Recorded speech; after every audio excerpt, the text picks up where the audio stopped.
Hello, good morning, how are you all. एक ये सवाल था जो शायद पहले दिया हुआ था मेरा, ठीक है ना, और शायद अभी अपन ने इसको सॉल्व नहीं किया था, आप लोगों ने हालांकि कर लिया होगा। तो इस सवाल को अपन एक बार डिस्कस कर लेते हैं, फिर आगे बढ़ते हैं। तो the question was like this: find the equation of circumscribing the quadrilateral. ये चारों लाइन से एक क्वाड्रिलेटरल बन रहा होगा, ठीक है ना। तो बहुत बार बच्चे क्या होता है कि रैंडमली पॉइंट ऑफ इंटरसेक्शन वगैरह सेलेक्ट कर लेते हैं, बट दैट इज रिस्की। मतलब आप किसका किसका सेलेक्ट कर लो, क्योंकि आपको नहीं पता ना कि क्वाड्रिलेटरल एक्चुअली किसके इंटरसेक्शन से बन रहा है। कोई बोले कि मैं इन दोनों का इंटरसेक्शन ले लिया था सर, किसी ने बोला कि मैंने इसका इसका इंटरसेक्शन ले लिया था, तो उससे मैंने लिख दिया था। तो it is not necessary, you will have to see actually कि कौन कौन सी लाइन्स किधर किधर पड़ी हुई हैं। समझ में आ रहा है? तो नहीं समझ में आ रहा है तभी प्लॉट करोगे तो और ज़्यादा समझ में आ जाएगा। तो हमको सबसे पहले इस तरह क्वेश्चंस में प्लॉटिंग पे जाना पड़ेगा। तो पहले मुझे इन इक्वेशंस को दोबारा लिखना पड़ेगा। एक तो है भाई 2x plus 3y equal to 2, दूसरा है 3x minus 2y equal to 4, फिर है x plus 2y equal to 3, and finally is 2x minus y equal to 3। जहाँ तक मुझे लग रहा है यही चार है, 2 4 3 3। चलिए देखते हैं।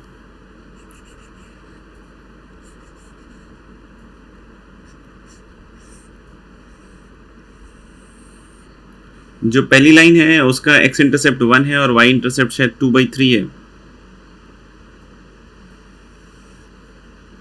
तो 1,0 एंड 0,2/3।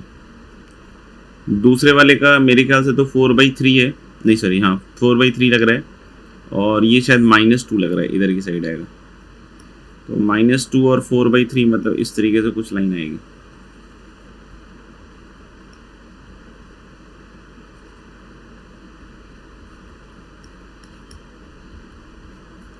तो ये हो गया L2 लाल वाला, और ये ब्लैक से बना देते हैं x plus 2y equal to 3। तो x इंटरसेप्ट 3 लग रहा है, और y इंटरसेप्ट क्या लग रहा है, या नहीं लग रहा कुछ, 3/2। मतलब 3/2 इधर ज़्यादा फैलेगा।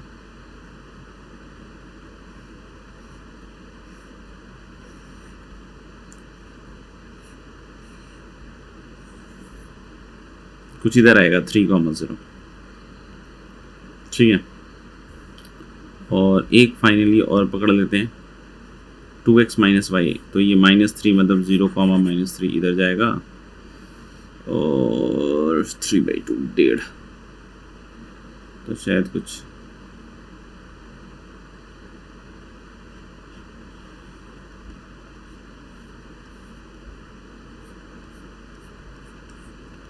ऐसा होगा 3/2,0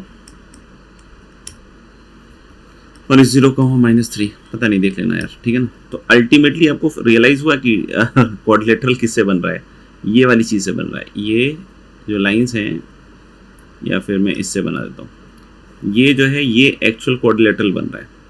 तो आप कुछ भी रैंडमली कर लीजिएगा तो उससे नहीं होगा। समझ में आ गया? क्योंकि कोई बोले कि नहीं सर मैंने तो इधर वाला जो पॉइंट ऑफ इंटरसेक्शन मिल रहा था उसको उठा लिया, फिर इधर जो पॉइंट ऑफ इंटरसेक्शन मिल रहा था उसको उठा लिया, फिर कोई और इसी में से कोई पॉइंट उठा लिया, ये उठा लिया तीसरा पॉइंट ये वाला, और चौथा ये वाला उठा लिया। समझ में आ रहा है मैं क्या कह रहा हूँ? तीसरा ये पॉइंट उठा लिया मैंने, और चौथा ये पॉइंट उठा लिया। तो इससे थोड़ी क्वाड्रिलेटरल बन रहा है। तो इसलिए आपको इस तरह के सवालों में एक्चुअल प्लॉटिंग से ही जाना पड़ेगा, there is no other way. अब देखो जो बन रहा है एक्चुअली, तो क्वाड्रिलेटरल लाल और काले से बन रहा है एक तो देखना ये एक्चुअली आपस में परपेंडिकुलर भी हैं। तो ब्लू और लाल वाला परपेंडिकुलर है, तो ब्लू वाला ये है, लाल वाला ये है, तो ये परपेंडिकुलर है एक्चुअली, ठीक है ना। और हरा का नहीं, हरा और ये काला वाला ये भी परपेंडिकुलर है। तो यानी कि इसको डायमेट्रिकल फॉर्म में लिख सकते हो। मतलब ये वाला जो पॉइंट है इसको निकालना है, ये वाला पॉइंट जो है इसको निकालना है, यानी ब्लू विथ ग्रीन मतलब ये वाला सॉल्व करना है शायद, देख लेता हूँ एक बार और। हाँ, एंड ब्लैक विथ रेड, ये वाला शायद। तो चलिए सॉल्व करते हैं। घटा देंगे तो 4y इक्वल टू -1, तो y इक्वल टू -1/4। तो इसका तो दोस्त y आ गया -1/4, और 4 × 12 13/8 लग रहा है। 2 में से 3 गया -1, इधर 4/2x उड़िंग, y आइंग -1/4, y इक्वल टू -1/4 यहाँ रख दिया। अच्छा 4 तिया 12, 11/8, सॉरी।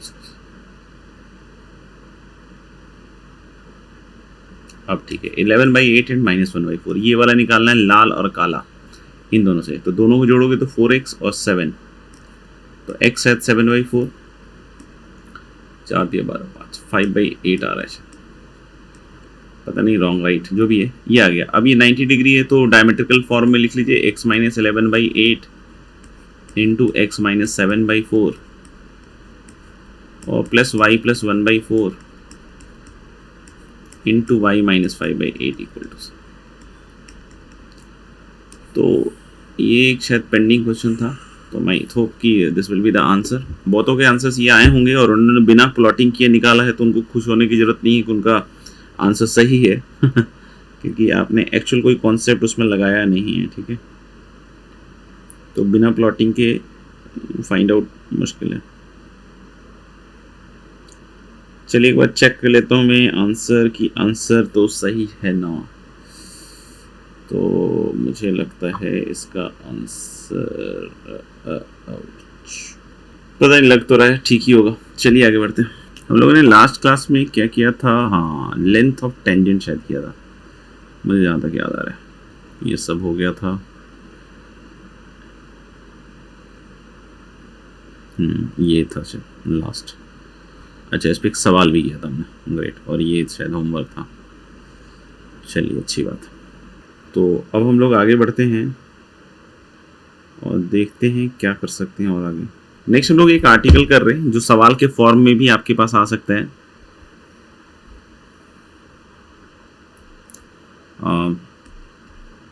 इम्पॉर्टेंट ऐसा करके कुछ लीजिए, इम्पॉर्टेंट पॉइंट ऐसा कुछ। मान लीजिए एक सर्कल की इक्वेशन आपको गिवन है, सर्कल गिवन है मतलब s = 0 गिवन है, ठीक है ना। और एक कोई पॉइंट दिया हुआ है, मान लीजिए इधर there is a point given, there is a circle given, ठीक है। और क्या बोल रहा है कि आपको कुछ चीज़ें कैलकुलेट करनी है जो मैं एक एक करके आपको बतला रहा हूँ, ठीक है। यहाँ रख लेते हैं पॉइंट, इसको हटा देते हैं।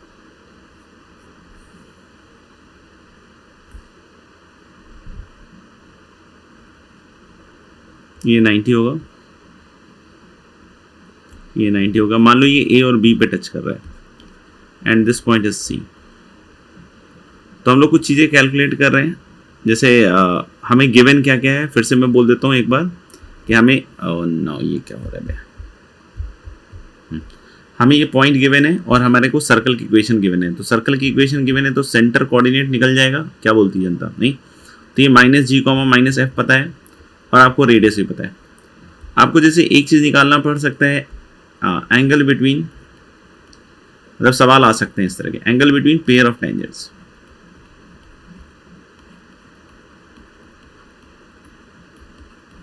अगर आपको कोई बोलता है angle between pair of tangents बताओ, नहीं, तो what we can do is कि अपन चाहें तो इसको पहले तो एक बार या तो ज्वाइन कर लीजिए,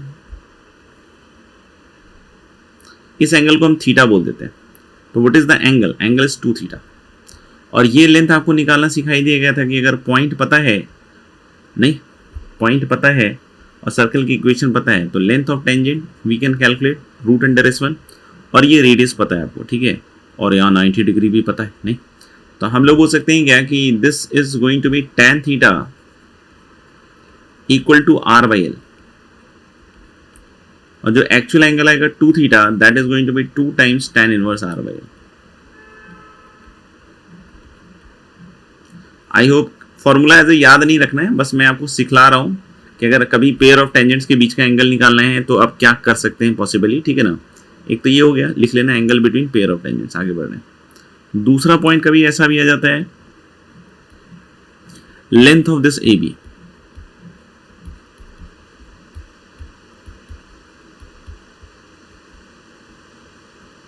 लेंथ ऑफ क्या, AB, मतलब यहां से लेकर यहां तक का लेंथ निकालना है, ठीक है।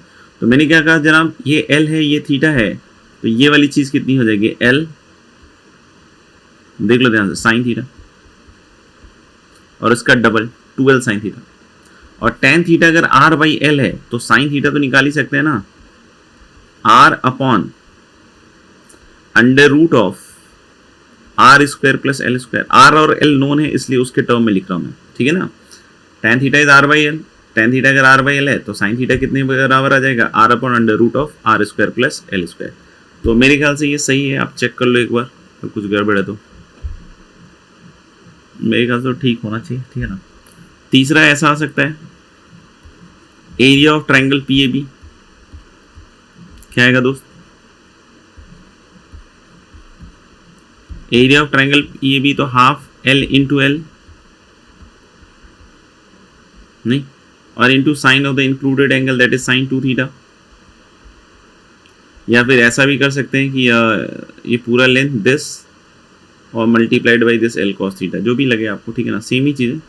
तो ये मेरे ख्याल से एल स्क्वायर बाई 2 और साइन 2 थीटा को अपन क्या लिख सकते हैं, 2 साइन थीटा कॉस थीटा शायद, और साइन थीटा भैया कितना हो गया, r upon under root of r square plus l square, और ये कितना हो गया दोस्त, l upon under root of r square plus l square. Easy going है मेरे ख्याल से, बिल्कुल नहीं याद नहीं करना है, मैं बार बार बतलाने की कोशिश कर रहा हूँ, आपको पता होना चाहिए कि ये चीज़ें कैसे निकाल सकते हैं, और ये बिल्कुल सिंपल चीज़ें हैं मेरे ख्याल से। तो ये मेरे ख्याल से आ जाएगा आपका r l cube upon r square plus l square. एक और चीज़ आती है, मतलब एक और मतलब 2 और चीज़ें हैं कुल मिलाकर।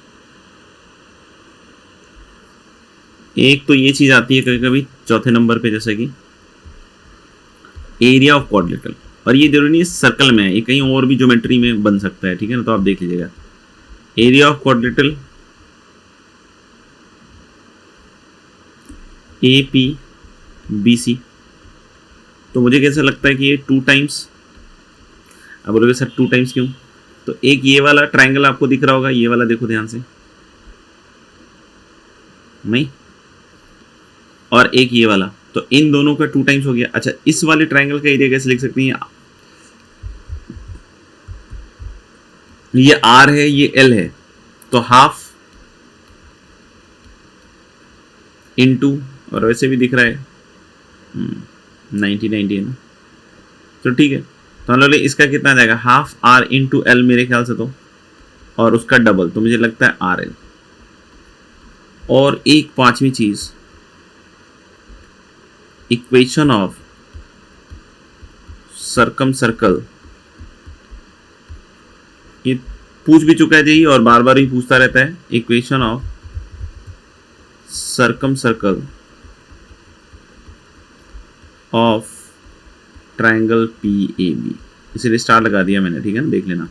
Equation of circumcircle of triangle P A B, तो आप देखना मैं यहाँ पे पहला क्लेम क्या कर रहा हूँ कि जो 4 पॉइंट्स हैं यहाँ लिख रहा हूँ मैं, P A C B they are concyclic. अब बोलोगे सर ऐसे कैसे कंक्लूड किया आपने कॉन्साइक्लिक, बहुत ऑब्वियस है ना यार, आप लोग को भी दिखता होगा ये सब चीज़। तो ये कॉन्साइक्लिक कैसे, ये 90 ये 90, तो इसका ऑपोजिट का सम 180 हो गया, तो कॉन्साइक्लिक तो हो गया। मतलब जो पी ए बी का सर्कम सर्कल है उसकी जिम्मेदारी है, उसकी रिस्पॉन्सिबिलिटी उसी से पास करे। नहीं समझ में आया, ये थोड़ा अजीब सा बन गया होगा, लेकिन अपन ऐसे इसको थोड़ा सा हटा देते हैं। जो पी ए बी का सर्कम सर्कल है वो सी से पास करेगा दोस्त, क्योंकि चारों पॉइंट कॉन्साइक्लिक है। अब बोलो अगर इसी सर्कल की इक्वेशन लिखनी है तो पी सी डायमीटर हुआ ना इसका, तो हम लोग बोले equation of circumcircle of triangle A P A B, तो इसमें लोग बोल सकते हैं पीसी डायमीटर। अगर मैंने बोला पीसी डायमीटर है तो आप बोलो ना पी आपको पता है और सर्कल पता है, तो सेंटर पता है minus g comma minus f, तो मैं कैसे लिखूं, x plus g into x minus x one plus y plus f into y minus y one equal to 0। ये समझ में आई चीज कि ये कैसे लिख दिया, आगे हो गया यार। हाँ, सीपी डायमीटर हो गया और पीएसीबी कैसा था कॉन्साइक्लिक। तो आई होप कि ये इस तरह के सवाल अगर आते हैं आपके पास तो आप बहुत आसानी से इसको कर सकते हैं, ठीक है ना।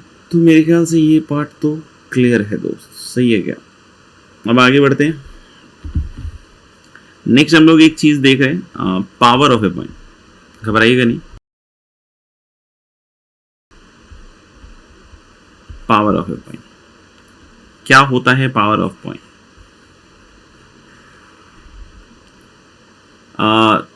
पावर ऑफ पॉइंट सब तरह की पॉइंट के लिए डिफाइंड होगा। अगर कोई सर्कल के बाहर पॉइंट है उसके लिए भी है, ऑन द सर्कल है उसके लिए भी है, और इनसाइड द सर्कल है उसके लिए भी है। समझ में आएगा? जैसे मान लीजिए कोई सर्कल दिया हुआ है and this is the centre of the circle. इसको फिर से चाहो तो आप s इक्वल टू 0 से रिप्रेजेंट कर सकते हैं, ठीक है। And there is a point P। अब पावर ऑफ द पॉइंट कैसे डिफाइन होता है, पहले उस चीज को समझ लीजिएगा, ठीक है ना। हम लोग बोलेंगे कि draw any line passing through P, draw any line passing through P like this. और मान लो कि जो लाइन है through P, this is intersecting the circle at A and B। तो what is power of point? तो हम लोग बोले it is defined as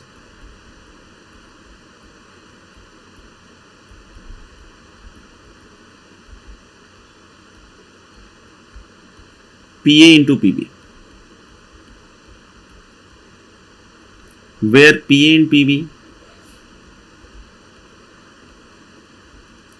are sine lengths। अब बोलोगे ये क्या चीज़ है? तो परेशान होने की जरूरत नहीं है, आप सिंपल सी बात ऐसे समझ लीजिए, ठीक है ना। इंग्लिश में मत जाइए, आप तो बस समझ लीजिए कि it is defined as PA into PB। लेकिन ये सब अलजेब्रिक है, मतलब PA और PB के हैं अलजेब्रिक डिस्टेंस। दोनों अगर P के एक साइड मेजर किए जाएंगे तो दोनों सेम साइन लिए जाएंगे। जैसे अभी हम देख सकते हैं कि P A और B दोनों सेम साइड मेजर किए गए, PA भी इधर मेजर किया गया, P भी इधर मेजर किया गया। तो अलग दोनों सेम साइन, यानी दोनों पॉजिटिव होंगे या दोनों नेगेटिव। जैसे वो R हम लोग लेते थे ना, R याद करो, algebraic distance along the line. समझ में आ गया? वैसे ही है, समझ में आ गया। तो अलग क्या कि यहां से देख सकते हैं कि it means if P is outside, कितने के बराबर होगा वो बाद में बात करेंगे। और कोई ऐसा भी सोच ले कि सर P से एक और कोई लाइन बना लिया तो फिर PA into PB चेंज हो जाएगा, तो ऐसा नहीं होता, चेंज नहीं होगा। नहीं, it means if P is outside then, बस ये चीज थोड़ा ध्यान रखिएगा, power of point is positive.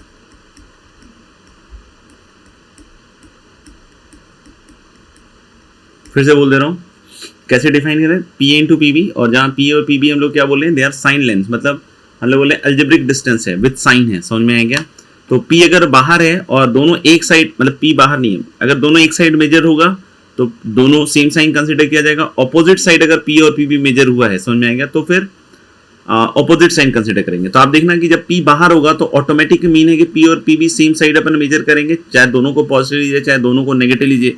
कोई बोले कि नहीं सर P मान लीजिए इधर है और इधर के हिसाब से हम कर रहे हैं, तो आप पॉजिटिव लोगे दोनों को या दोनों को नेगेटिव लोगे। तो हम लोग बोले कि इट मीन्स कि P कभी भी बाहर होगा तो power of point will be positive. लेकिन जैसे ही मान लीजिए कोई पॉइंट अंदर है और इसका पावर ऑफ पॉइंट आप कर रहे हो, तो आप इससे लाइन ड्रॉ करोगे जो उसको दो पॉइंट पे इंटरसेक्ट करता है, ठीक है ना, ये दोनों पॉइंट पे। अब जब आप इसको मान लो P बोलते हो और इसको A बोलते हो, उसको B बोलते हो, समझ में आएगा? तो अब P और PB सिंस ऑपोजिट डायरेक्शन में आ रहे हैं, तो अगर एक पॉजिटिव कंसिडर्ड है तो दोनों दूसरा कैसा होगा, नेगेटिव। तो हम लोग बोले कि इफ P इज इनसाइड, इसीलिए मैं बिल्कुल लिख दे रहा हूं ताकि कोई कंफ्यूजन ना हो, P is inside, power of point is negative.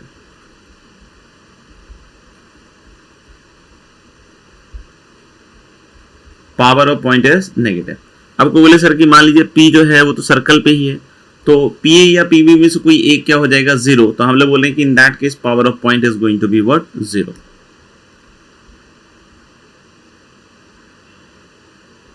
ठीक है, तो if P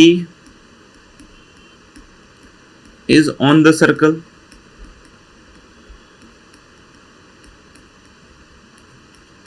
power of point is 0।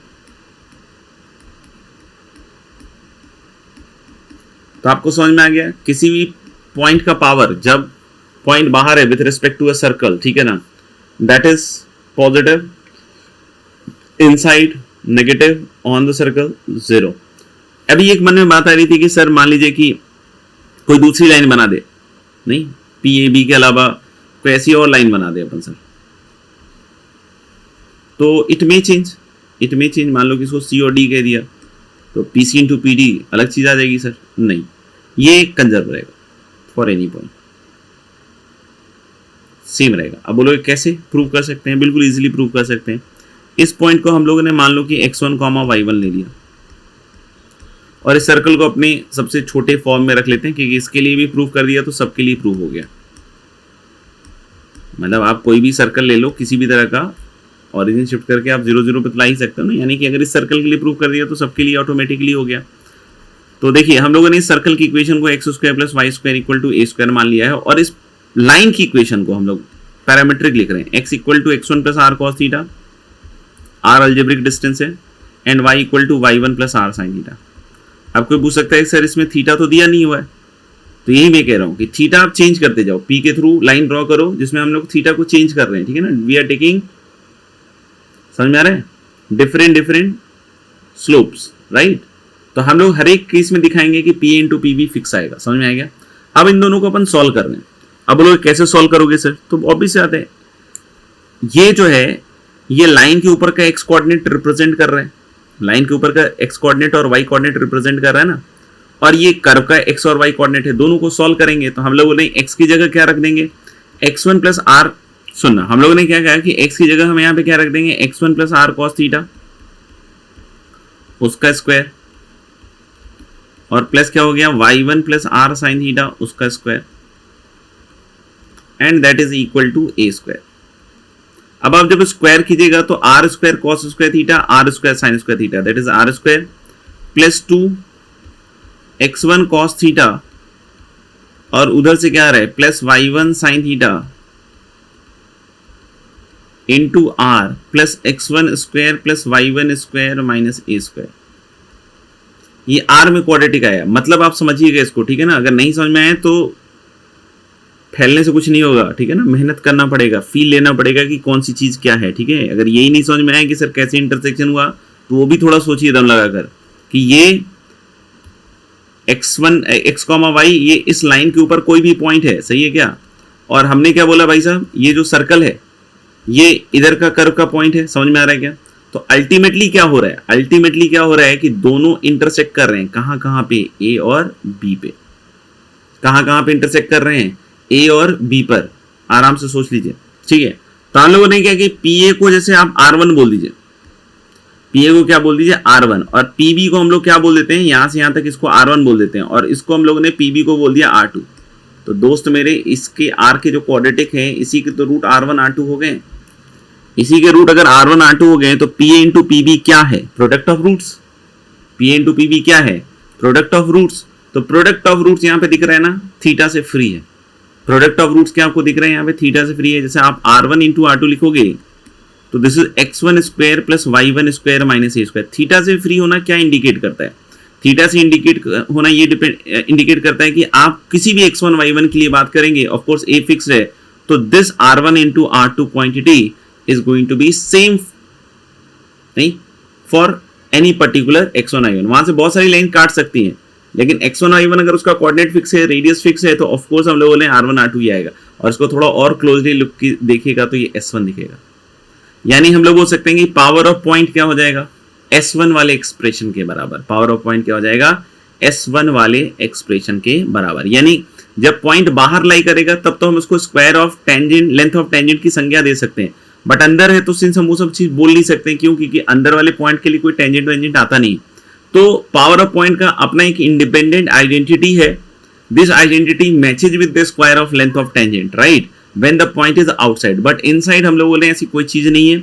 और आप यहां से भी देख सकते हैं कि R1 R2 S1 आया है, तो S1 is definitely going to be what, negative, क्योंकि मैंने पहले ही बोला था कि R1 R2 साइन लेंथ है, मतलब सेम साइड कंसीडर किए जाएंगे तो या तो दोनों को पॉजिटिव या तो दोनों को नेगेटिव लेना पड़ेगा, और ऑपोजिट साइड तो एक पॉजिटिव एक नेगेटिव, तो प्रोडक्ट वैसा आएगा। क्योंकि मैंने पहले ही बता रखा R1 R2 क्या है, तुम्हारा algebraic distance है। तो this is all about power of point. I hope it is very much clear. Geometry से भी प्रूव कर सकते हैं, कोई इशू नहीं सिमिलर ट्राइंगल से, बट अब उधर नहीं जा रहा हूँ, मतलब एक चीज समझ में आ जानी चाहिए बस, और तो क्या।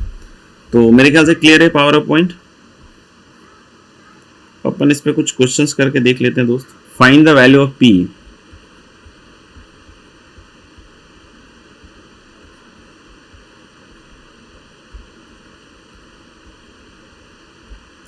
for which the power of a point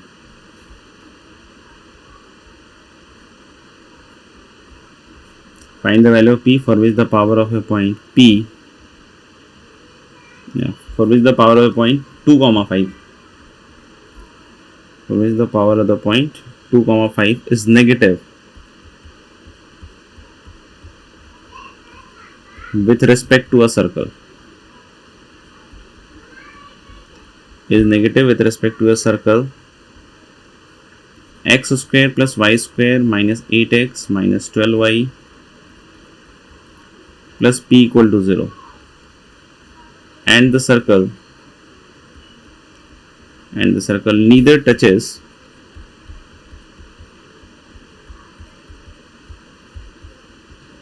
nor intersects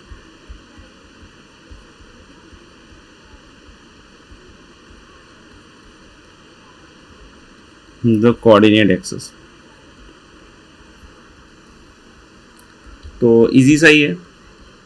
अब बोला कि 2,5 के रेस्पेक्ट में इसका पावर ऑफ पॉइंट नेगेटिव है and the circle neither touches nor intersects the coordinate axis. तो नेगेटिव मतलब आपको पता ही है कि S1 नहीं नेगेटिव होना पड़ेगा।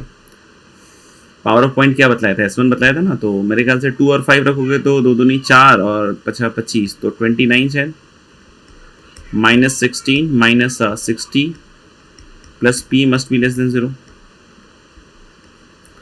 तो p must be less than ये क्या हो गया 76 minus 29,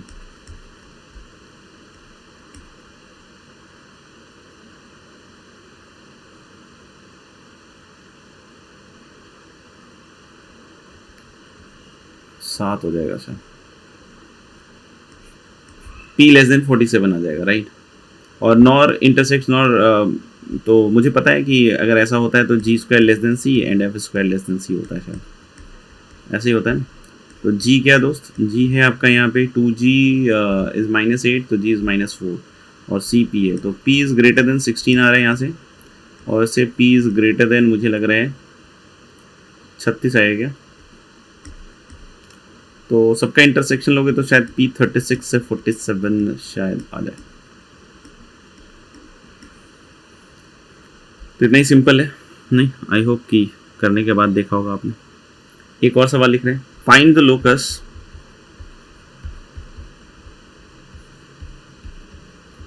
locus of A point the tangents from which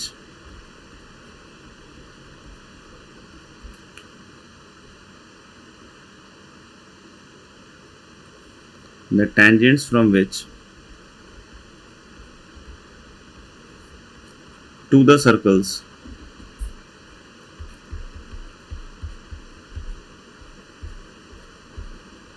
(4x square plus 4y square minus 9)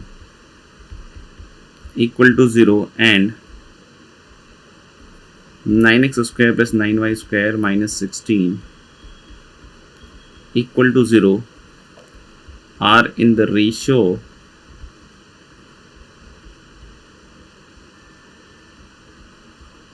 (3:4). Actually क्या होता है जब हम लेंथ ऑफ टेंजेंट को निकाल रहे होते हैं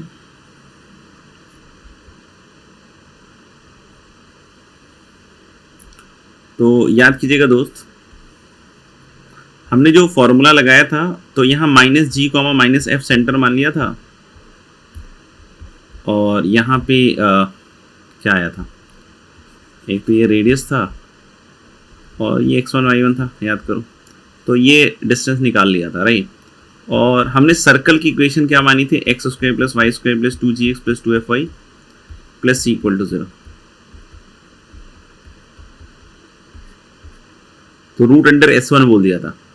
तो इसके लिए आपको ये समझ में आ रहा है ना कि x स्क्वायर और y स्क्वायर का कोएफिशिएंट जो होना चाहिए 1 होना चाहिए, नहीं, क्योंकि अगर मान लो 1 नहीं है तो फिर तो आपको इसको डिवाइड करके सेंटर निकालना पड़ेगा, उसके हिसाब से रेडियस आएगा, समझ में आएगा।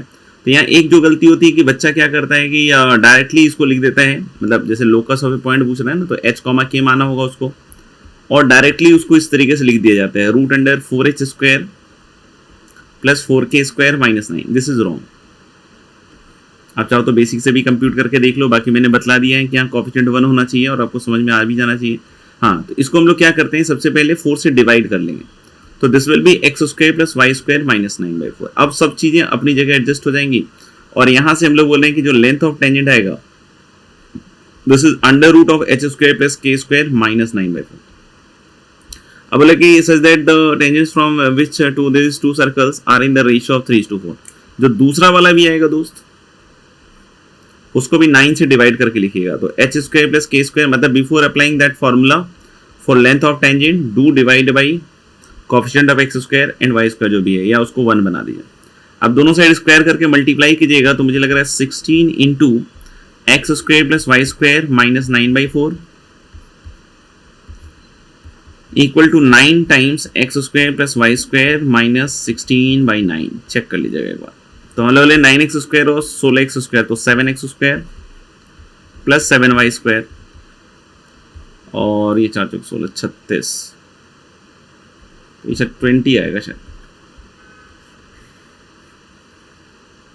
चेक कर लीजिए और वैसे बनाइएगा तो x square plus y square 0 आ जाएगा. मस्त मजा आ जाएगा फिर.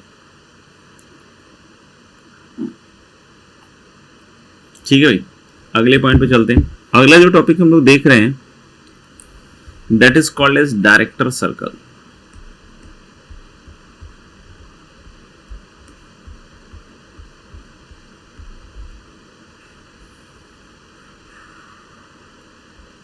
डायरेक्टर सर्कल भी घबराने की जरूरत नहीं है. It is a locus. ठीक है ना. जैसे कोई बोले कि एक सर्कल का डायरेक्टर सर्कल, सबसे पहले कि नाम से कंफ्यूज मत होइएगा. नाम कैन बी मिसनोमर. ठीक है ना. जरूरी नहीं कि डायरेक्टर सर्कल जो है वो हमेशा सर्कल हो. ठीक है ना. आगे हम कोनिक्स में देखेंगे. जैसे पहले इसको हम डिफाइन करते हैं. ठीक है ना. इसको पहले लिख सकते हैं it is the locus of A point which moves such that there is a locus of a point which moves such that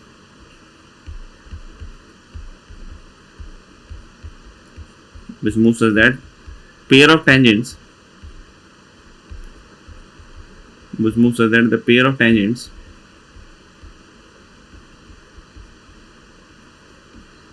drawn from it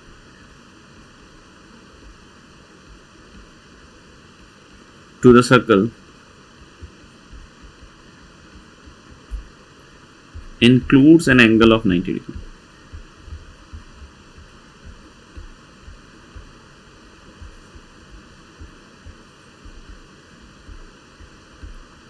समझ लो. हम लोग लेंगे कि लोकस ऑफ ए पॉइंट है जो कि हम लोग बोल रहे हैं कि इस तरीके से मूव कर रहे हैं कि pair of tangents drawn from it to the circle includes an angle of 90 degree. ये पैराबोला में भी सिमिलर डिफाइन होता है कि locus of a point which moves such that the pair of tangents drawn from it to the parabola includes an angle of 90 degree. Similarly ellipse और hyperbola में भी होता है. समझ में आ गया. और आप देखोगे पैराबोला में आगे चल के तो यू विल सी कि जो डायरेक्टर सर्कल होगा वो स्ट्रेट लाइन आएगा. ठीक है. तो बस आप फोकस ये कीजिए कि this is a kind of special locus बस. और ये लोकस किस पॉइंट का लोकस है? ऐसे पॉइंट्स का लोकस है जिससे अगर हम पेयर ऑफ टेंजेंट्स ड्रॉ करें सर्कल के ऊपर तो उन पेयर ऑफ टेंजेंट्स के बीच का एंगल क्या होगा 90. फॉर एग्जाम्पल जैसे कि आपने एक सर्कल आपको पता है नहीं, मान लीजिए मैं अपना छोटा वाला सर्कल मतलब छोटा वाला ये वाला सर्कल ले लेते हैं x square plus y square equal to a square. General circle के भी कर सकते हैं कोई इशू नहीं. एक ऐसे पॉइंट का लोकस जिससे आप पेयर ऑफ टेंजेंट जब इस पे ड्रॉ कीजिएगा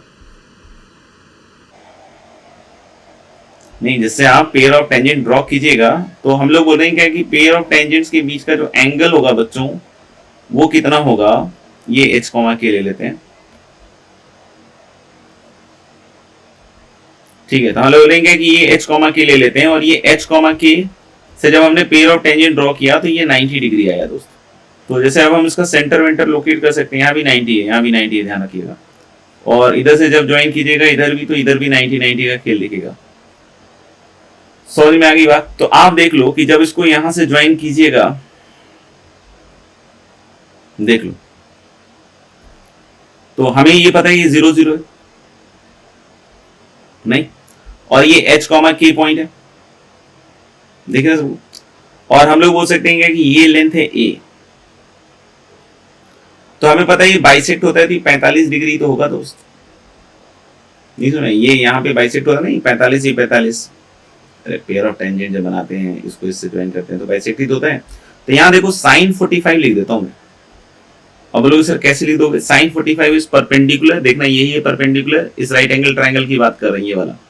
दिस वन, यहां से यहां, फिर यहां, फिर ये। तो sine 45 is perpendicular that is a upon hypotenuse. तो हाइपोटेनस ये हो गया ना under root of h square plus k square. What is sine 45? Sine 45 is 1/√2 और 1/√2 रख के अगर आप स्क्वायर करोगे तो आप देखना h की जगह x, k की जगह y, थोड़ा simplify, you will get x square plus y square equal to 2a square। तो ये क्या आ गया? h के में इक्वेशन आ गई। तो यही है डायरेक्टर सर्कल। तो इसके बारे में हम क्या बोले कि सर्कल का डायरेक्टर सर्कल कॉन्सेंट्रिक सर्कल है, क्योंकि इसका भी सेंटर 0 0, इसका भी सेंटर 0 0 है और रेडियस क्या है √2 टाइम। देखो ओरिजिनल का a स्क्वायर है तो उसका क्या है 2a स्क्वायर, मतलब √2 टाइम। तो हम लोग क्या बोल सकते हैं नोट करके, director circle of a circle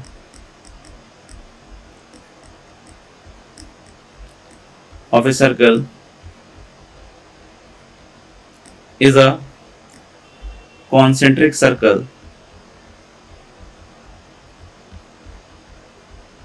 whose radius is √2 times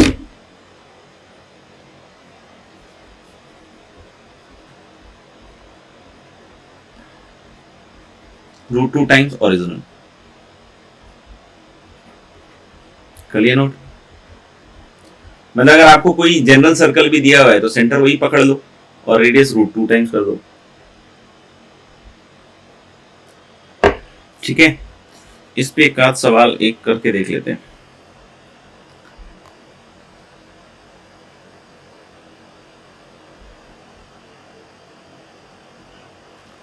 find the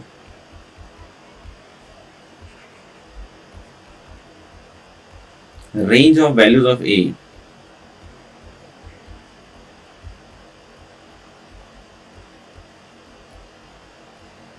such that the angle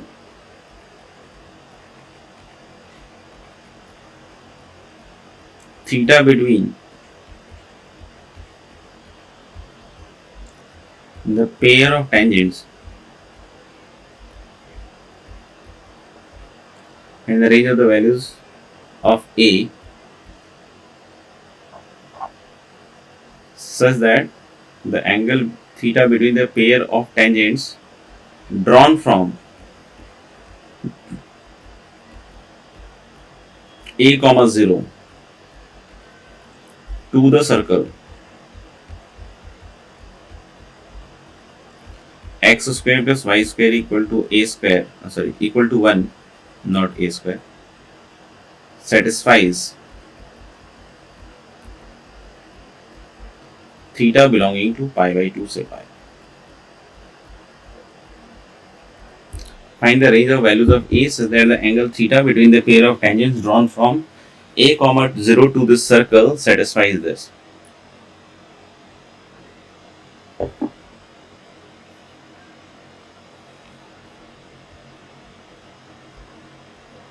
circle fix है x square plus y square equal to 1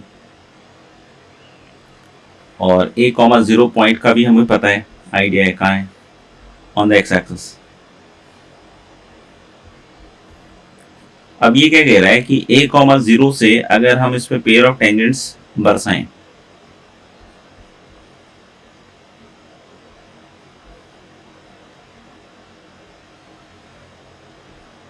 तो उसके बीच का जो एंगल होना चाहिए that must be between pi/2 से पाई। तो मेरा क्या कहना है दोस्त, वो एंगल जो इसकी बात हो रही है pi/2 से पाई, वो ये एंगल है,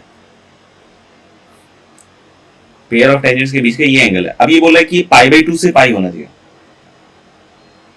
तो व्हेन यू विल थिंक कि दिस इज pi/2 तो this must be on the director circle and when you will see कि इसके बीच का एंगल पाई होना चाहिए तो a,0 इधर मूव करना चाहिए या इधर मूव करना चाहिए। It should go to right or it should go to left so that the angle increases। तो definitely I will say कि इधर तो नहीं मूव करेगा, इधर की साइड मूव करेगा। और जैसे जैसे ये इसके क्लोज आता जाएगा दोस्त, तो यहाँ पे जब जाओगे तो ये लिमिटिंग केस में दोनों के बीच का एंगल पाई आएगा। ओपन पाई लिखा है इसलिए हमें टेंशन नहीं है। तो सबसे पहली चीज की ये कहाँ होना चाहिए, भी डायरेक्टर सर्कल पे होना चाहिए, तभी pi/2 के आसपास रहेगा। तो a की इधर वाली वैल्यू क्या होगी √2, यानी हम लोग बोल सकते हैं 1 से लेकर यहां तक जा सकता है a, मतलब a कहां से कहां तक जा सकता है 1 से √2।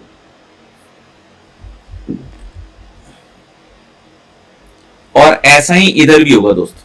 तो यानी कि सिमेट्रिकल इंटरवल होगा तो -√2 से -1। ठीक, तो डायरेक्टली बाई ज्योमेट्री हम लोगों ने देख लिया कि 90 डिग्री एक स्पेशल केस था, तो वहां से हमें पता चल गया भाई साहब कि वो जो एंगल 90 से पाई 180 तक जाएगा, तो पहली चीज है कि 90 और इसका इधर इधर मूव करेगा, और 90 केस में डायरेक्टर सर्कल तो रेडियस इसका 1 है, तो √2 टाइम्स मतलब √2 पे होगा ये। दूसरी चीज हम चाहते तो इसको ऐसे भी सोच सकते थे कि भैया यहां से एक परपेंडिकुलर ड्रॉ कर दीजिए, और ये एंगल जो आधा है ना, इसको अपन ने थीटा बोल दिया मान लीजिए, तो साइन थीटा क्या आया? Sine theta I can see sine theta is perpendicular that is 1 upon hypotenuse. Hypotenuse तो यही लेंथ होगा दोस्त, आप देख लो, लेकिन लेफ्ट और राइट दोनों जगह हो सकता है, तो इसलिए इसको मैंने मॉड ए कह दिया। ये थीटा नहीं है एक्चुअली, ये थीटा बाई 2 हो गया। टोटल थीटा था तो आधा हो गया थीटा बाई 2, ये थीटा नहीं था, ये समझ रहे, ये साइन थीटा बाई 2 हो गया। तो थीटा अगर पाई बाई 2 से पाई है, तो थीटा बाई 2 कहां से कहां तक होगा? पाई बाई 4 से पाई बाई 2। और कोई मुझसे पूछे कि सर साइन थीटा बाई 2 कहां से कहां तक होगा, तो मैं बोलूंगा क्या, 1/√2 से 1, यानी 1 अपॉन मॉड ए कहां से कहां तक आया दोस्त? Sine theta by 2 is 1 by mod a, यह है 1/√2 to 1। और फिर से अगर मैं पूछूं कि इसका रेसिप्रोकल कहां से कहां तक लाई करेगा, यानी किसकी बात कर रहे हैं हम लोग, मॉड ए, तो मॉड ए कहां से कहां तक लाई करेगा? आप भी सोच लो थोड़ी देर के लिए। मॉड ए 1 से लेकर कहां तक जाएगा? √2, ठीक है ना, ये समझ में आ रहा है? मॉड ए कहां से कहां तक जाएगा? दिस विल गो फ्रॉम 1 से √2, तो यानी ए कहां से कहां तक होगा? फिर से ये इंटरवल आ जाएगा -√2 से -1 यूनियन 1 से √2। देख लीजिएगा, आगे बढ़े, नेक्स्ट हेडिंग लिखिएगा, equation of chord whose middle point is given, मतलब गिवन मतलब मान लो कि x1 y1 दिया हुआ,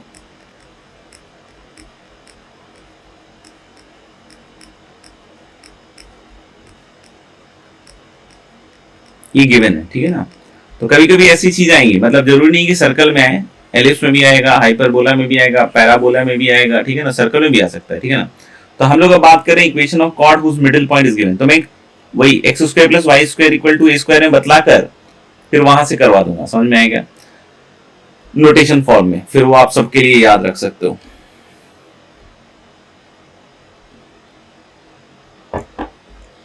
तो जैसे हम लोगों ने मान लिया ये सेंटर है और ये सर्कल हम लोगों ने वही माना है, x² + y² = a², ठीक है, थोड़ा सा हिल गया सेंटर, ये वाला सेंटर मान लिया, ठीक है ना। तो ये वाला पॉइंट हो जाएगा 0 0, और एक कॉर्ड लिया है हम लोगों ने, जिसका हम लोग बोल रहे हैं कि मिडिल पॉइंट क्लेम कर रहे हैं कि क्या है, x1 y1, और इस कॉर्ड की इक्वेशन लिखनी, तो स्लोप ही तो चाहिए ना दोस्तों, और क्या चाहिए। तो हम लोग बोले कि ये इससे परपेंडिकुलर गिरेगा, क्योंकि अगर ये मिड पॉइंट है तो ये इस पर परपेंडिकुलर आएगा, तो इसका स्लोप मुझे पता है y1/x1 है, तो इसका स्लोप क्या हो गया, -x1/y1। तो क्या हम इस कॉर्ड की इक्वेशन लिख सकते हैं? जी जनाब, बिल्कुल लिख सकते हैं। कैसे लिख सकते हैं? जैसे लिखते हैं, और कैसे लिख सकते हैं, y - y1 = -x1/y1 × x - x1, cross multiply कीजिए आप, तो आपको दिख जाएगा क्या, y1 - y1² = -x1 और प्लस x1²। अब आपको ऐसा लगेगा कि पहले भी तो ये कुछ आया था, ऐसा टेंजेंट में आया था, लेकिन टेंजेंट में x1 y1 ऊपर लाई कर रहा था सर्कल के, तो राइट हैंड साइड जो था हमने रिप्लेस कर दिया था, x1² + y1² = a² कर दिया था, यहां मत कर देना समझ रहा है, यहाँ पे a² मत कर देना। हाँ, यहाँ एक और चीज करेंगे ताकि आप नोटेशन फॉर्म में इसको आसानी से याद कर पाए। For any circle, parabola, ellipse, hyperbola, आप हमेशा देखिएगा यही आएगा। जैसे दोनों साइड a² घटा दीजिए, सर्कल x² + y² = a² के लिए लेफ्ट हैंड साइड क्या डिनोट करता है, किस एक्सप्रेशन को डिनोट करता है, t वाला एक्सप्रेशन। दोनों साइड a² घटा दिया, ये एक्सप्रेशन किसको डिनोट करता है, t, और जो राइट एक्सप्रेशन है वो क्या है, s1। तो नोटेशन फॉर्म में जनाब इसको याद रखेंगे आप, t = s1, equation of the chord whose middle point is x1, y1, कैसे याद रखेंगे, t = s1, चाहे भयंकर वाला सर्कल आ जाए, चाहे एलिप्स आ जाए, चाहे पैराबोला आ जाए, हाइपरबोला आ जाए, कुछ भी आ जाए, आप हमेशा देखेंगे इक्वेशन ऑफ कॉर्ड कैसा आएगा, बाय दिस नोटेशन फॉर्म। हाँ, टी हर जगह अलग होगा, कर्व के हिसाब से टी चेंज होगा, S1 भी कर्व के हिसाब से चेंज होगा। तो टी और S1 अलग अलग कर्व के हिसाब से अलग अलग होगा, लेकिन आप देखोगे हर केस में होगा तो यही टी इक्वल टू। ठीक है, एक चीज और बोल सकते हैं, नोट करके लिख सकते हैं, out of all chords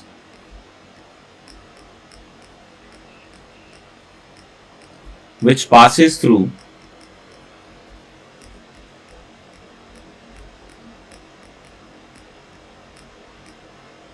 x1 comma y1,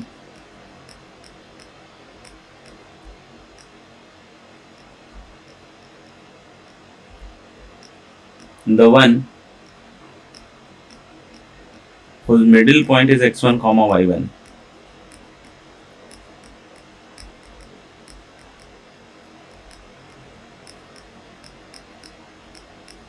will have least length। ये चीज मैंने फैमिली ऑफ लाइंस में भी समझाई थी कि अगर एक फैमिली ऑफ लाइंस है, याद करो एक फैमिली ऑफ लाइंस है, और अगर एक फैमिली ऑफ लाइंस है, याद करो बतलाया था, और हम लोग बोले कि इन फैमिली ऑफ लाइंस में वो लाइन निकालनी है, सुनना ध्यान से, जो अल्फा कॉमा बीटा से सबसे ज्यादा दूरी पे हो। नहीं, क्या बोला था मैंने, अल्फा कॉमा बीटा सबसे ज्यादा दूरी पे हो, तो ये वो वाली लाइन होती है जो लोग बोले कि इन दोनों पॉइंट्स को ज्वाइन करने के बाद ये जो परपेंडिकुलर बनता है वही वाली लाइन होती है जो क्या होता है, सबसे ज्यादा दूरी पे होता है। क्योंकि मैंने सिखाया था कि आप इसमें कोई भी लाइन लीजिएगा तो ये वाली चीज हमेशा हाइपोटेनस होती है। याद आ रहा है ये वाली चीज जो pair of sorry family of lines में सिखाया था मैंने, नीटू उस लेक्चर को फिर से देख लीजिएगा। क्या था कि there was a family of line, और इस फैमिली ऑफ लाइन में वो लाइन निकाली थी जो अल्फा बीटा से मैक्सिमम डिस्टेंस पे हो। तो क्या बोला था मैंने कि अल्फा बीटा और ये जो भी पॉइंट ऑफ कंकरेंसी है इन सारी लाइंस का, उसको ज्वाइन करके जो लाइन इसके परपेंडिकुलर आएगी वही लाइन आएगी, क्योंकि ये वाला डिस्टेंस हमेशा आपको हाइपोटेनस की तरफ फील देगा। समझ आएगा?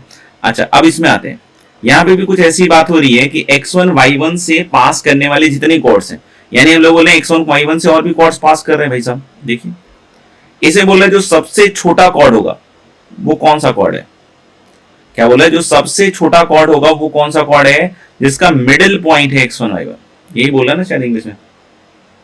हाँ, तो अब मैं बोल रहा हूं कि सर्कल की कहानी है, सर्कल में कॉर्ड की लेंथ छोटी होती जाती है अगर वो सेंटर से दूर हो। नहीं, कौन सा कॉर्ड छोटा होगा, जो सेंटर से ज्यादा दूरी पे होगा। तो अल्टीमेटली तो हम यहाँ पे बोल रहे हैं कि इन सारे कॉर्ड्स में ये जितने भी मैंने कॉर्ड्स बनाए हैं, इन सारे कॉर्ड्स में सबसे छोटा लेंथ ऑफ कॉर्ड चाहिए, यानी कि वो सेंटर सबसे ज्यादा दूरी पे होगा। सेंटर सबसे ज्यादा दूरी पे कॉर्ड कौन सा आएगा, जब इसको और इसको ज्वाइन करोगे उसके परपेंडिकुलर बनाओगे, तो ये तो वही कॉर्ड होगा ना जिसका मिडिल पॉइंट x1 y1 होगा। नहीं समझ में आया 2-3 बार सुनिएगा, समझ में आ जाए एक बार ही सुनिएगा, और पहले ही समझ में आ गया तो कोई बात नहीं, आगे बढ़ा के देख सकते हैं। ठीक है भाई साहब, तो मेरे ख्याल से यहाँ तक अपना हो गया है काम। होमवर्क में हम लोगों ने पहले कुछ मार्क करके तो दिया ही हुआ है, चलिए फिर से मार्क करते हैं। एक्सरसाइज 2 क्वेश्चन नंबर 13, 26, 27, पता नहीं ये दे रखा हो तो अलग बात है, 28 दे रखा हो तो बिल्कुल छोड़ दीजिएगा, 37, 38 एंड 43, ये तो एक्सरसाइज 2 है। एक्सरसाइज 3 देखते हैं, क्वेश्चन नंबर 1, 2, 3, 4, 5। कहीं कुछ लगे कि नहीं पढ़ाया है सर ने तो उसको छोड़ देना, ठीक है ना, सॉल्यूशन से पता तो चल ही जाता है। 6, 7, 8, 9, 10, 11, 12, 13, 14,